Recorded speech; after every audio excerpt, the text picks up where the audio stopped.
Nintendo's just a big bully, and I just wanted to talk about that. So, I wanted to talk about further news and further development on the court case between Palworld and Nintendo. This is a random video, I know, but I just wanted to air my thoughts on what I think about Nintendo just kind of being a bully in terms of how they treat the smaller companies. Palworld's an indie game company basically, and how they treat also just anyone who's trying to even appreciate their game. For example, the way they treated all the influencers, all the YouTubers that even just have an image of Mario or have an image of some type of Pokemon, Nintendo will often copyright strike them or like send them a cease and desist or something like that. And I just think that I don't think that they have grounds for doing that, but to argue with such a big company, it's really difficult for smaller creators, and it just really scummy. And this what they did to Palworld just further proves that point, or is further evidence of that point. Now, Nintendo's had a really bad past. So aside from just copyright striking those creators, there's also been cases where people would host Super Smash tournaments, and Super Smash being owned by Nintendo, right? They would say you don't have the right to do that, and then they would shut down that entire tournament. Literally, they're not selling like fake merchandise, fake Nintendo merchandise. They're not selling like they're just a bunch of fans. They're trying to appreciate the game that you created. They're actually there to more or less celebrate the product that you made and celebrate the how fun it is, and trying to connect with other people that have a similar liking.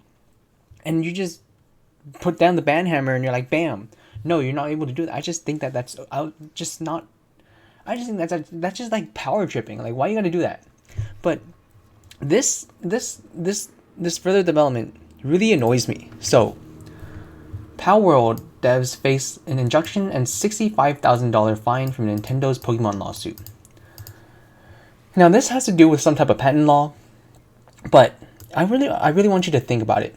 So, people have been accusing Palworld of copying Nintendo, copying Pokemon, and basically just ripping off of Pokemon. Now, I really want you to think about the fact that if they were actually copying, if there was some type of copyright problem in this case, it would be way more than $65,000. Palworld or Nintendo, they're trying to ask for $65,000 and also an injunction to make it so that Palworld cannot, where is it, right here? Palworld cannot sell, let me pause for a bit, right here. So Palworld would be required to pay over a bit over $65,000, and also they would not be able to sell any games. So literally what they're doing is they're using this patent law just to kind of stick it to Palworld and say, like, this is such a measly fine. Think about it. $65,000 is nothing in terms of what Nintendo does. They're literally using this patent just to kind of stick it to Palworld, and this is like utter pure evidence of just Nintendo just being a jerk bully to smaller companies that are just. You could say that Palworld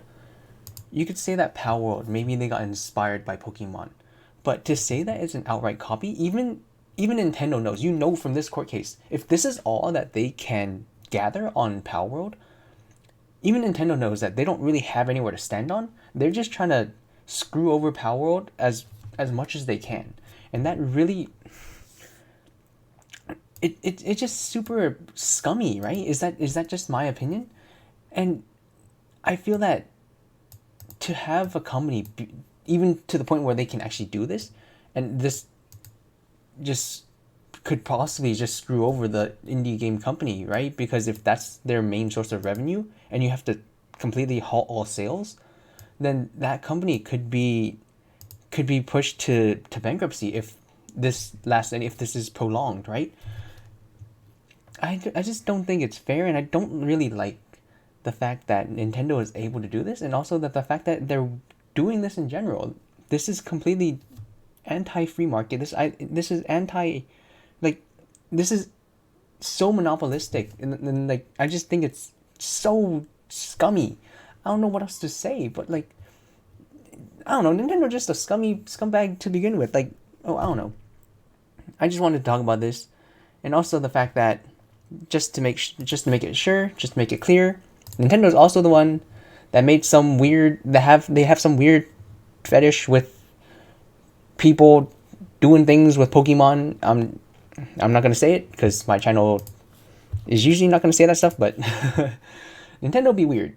Nintendo be weird, and the fact that we're siding with, that people may be siding with Nintendo even after this, I think this is just pure corporate bullying. Even Nintendo, even their legal staff know that they don't have anywhere to stand on, this or else this fine would be way more than that. If this is all they can gather, just a $65,000 fine, they're not they don't have anything. I don't know, that's just my opinion. Super random video. But yeah, bye.